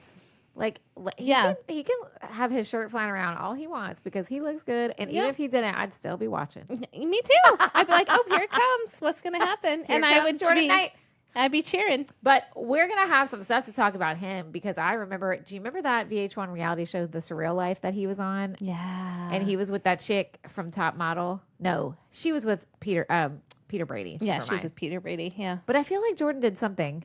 I guess we'll find out. I feel like, wait, am I getting that all backwards? Was it a hotel fire? No. I'm telling you, as soon as we hit Are you thinking of Motley Crue? No, I don't think I am. but maybe. We're going to figure it out. We'll come back. We got a part 2. We got a part 2. We'll loop back, guys. New Kids on the Block is the best from the 80s. The actual best. They're not the best thing from the 80s. We are, obviously. Yes. Duh. But it was fun to look back, and it just made me really appreciate them more. I like them. I mean, I liked them before this episode, but I like them so much more now after hearing all this. And listen, if y'all have never listened to them, because we do have some younger people out there, if you've never listened to New Kids on the Block, don't start with their first album. You need to listen to it the way we were introduced. So Hangin' Tough, then their first album, then Step by Step. And the Christmas album and then somewhere. the Christmas. Well, no, Step by Step came out first. Or wait. No, Christmas was before. Christmas, then Step by Step. Yeah. Yeah, I forgot about Christmas. And then any of the new ones. And then go in order. Whatever. Because the one that came out when I went to see them in Vegas was really fun. They had a lot of fun dance music. Nice. I love that. And musics. Whatever. The music. And then their most recent one's a lot of fun. And go look up all their videos and stuff. Because, and I know you didn't get to see all of them, but... They're good. They're fun. They were really fun to watch. They're really fun. I enjoyed them. So that's it for part 1. All right. Next week is part 2. And then after that, more boy bands to come. We should end it with a song. Okay. What have we not sang yet?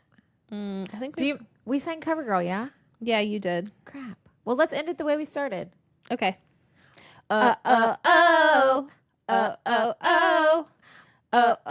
Parentheses. The right stuff.